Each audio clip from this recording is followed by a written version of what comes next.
मोक्षाचीही प्राप्ती होते. त्याचबरोबर जर संपत्तीची समस्या असेल तर तीही दूर होते आणि मृत्यूचं भय राहत नाही. पंचामृताने अभिषेक. महाशिवरात्रीच्या दिवशी पंचामृताने शिवलिंगाला अभिषेक केला तर इच्छित मनोकामना पूर्ण होते, आरोग्याची प्राप्ती होते. त्याचबरोबर शिवलिंगावर तुपाने सुद्धा अभिषेक केला जातो आणि त्यामुळे शारीरिक समस्या दूर होतात असं म्हटलं जातं. आजारांपासून मुक्तता मिळते. पण लक्षात घ्या, हे करत असताना योग्य ती ट्रीटमेंटही घ्यायची आहे, डॉक्टरांचा सल्ला घ्यायचा आहे आणि औषध पाणी घ्यायचं आहे. तर मित्रांनो, आता तुमच्या लक्षात आलं असेल की तुमची समस्या काय आहे, त्याप्रमाणे पदार्थाची निवड तुम्ही करू शकता आणि येत्या महाशिवरात्रीला महादेवांना अभिषेक करू शकता. नक्कीच महादेवांची कृपा तुमच्यावर होईल आणि तुमची समस्या लवकरच दूर होईल. मित्रांनो, शिवलिंग वेगवेगळ्या प्रकारचं असतं आणि या वेगवेगळ्या प्रकारच्या शिवलिंगाची पूजा करण्याचं फळ सुद्धा वेगवेगळं असतं. चला तर मग बघूया की कोणत्या प्रकारच्या शिवलिंगाची पूजा केल्याने काय फळ मिळतं, किंवा तुमची एखादी विशिष्ट समस्या असेल तर तुम्ही कुठल्या प्रकारच्या शिवलिंगाचं पूजन या महाशिवरात्रीला करायला हवं. त्यामध्ये सगळ्यात पहिलं शिवलिंग आहे स्फटिकाचं शिवलिंग. स्फटिकाच्या शिवलिंगाची पूजा केली असता मनोरथ सिद्धी होते. चांदीच्या शिवलिंगाची पूजा केल्यास राज्य प्राप्ती होते आणि पितरांचा उद्धार होतो. सोन्याच्या शिवलिंगाची पूजा केल्यास सत्यलोकाची प्राप्ती होते आणि लक्ष्मी प्राप्ती होते.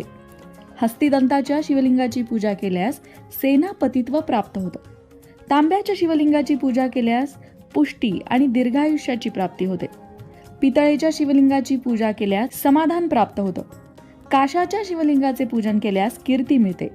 लोखंडाच्या शिवलिंगाचे पूजन केल्यास शत्रुनाश होतो. शिशाच्या शिवलिंगाचे पूजन केल्यास दीर्घायुष्य प्राप्त होते. गंधाच्या शिवलिंगाची पूजा केल्यास सौभाग्य मिळते. त्याचबरोबर धान्यापासून किंवा पिठापासून तयार केलेल्या शिवलिंगाचं पूजन केलं तर रोग नाश होतो, आरोग्याची प्राप्ती होते आणि सुख मिळते. खास करून उडदाच्या पिठापासून तयार केलेल्या शिवलिंगाची पूजा केल्यास स्त्री प्राप्ती होते. अर्थात ज्यांचे विवाह जमत नाहीयेत असे लोक उडदाच्या पिठापासून तयार केलेल्या शिवलिंगाचं पूजन करू शकतात, त्यामुळे त्यांचा विवाह ठरेल. लोण्याच्या शिवलिंगाचे पूजन केल्यास सुखाची प्राप्ती होते. गाईच्या शेणापासून तयार केलेल्या शिवलिंगाचे पूजन केल्यास रोग नाश होतो. गुळापासून तयार केलेल्या शिवलिंगाचे पूजन केल्यास अन्नधान्याची प्राप्ती होते.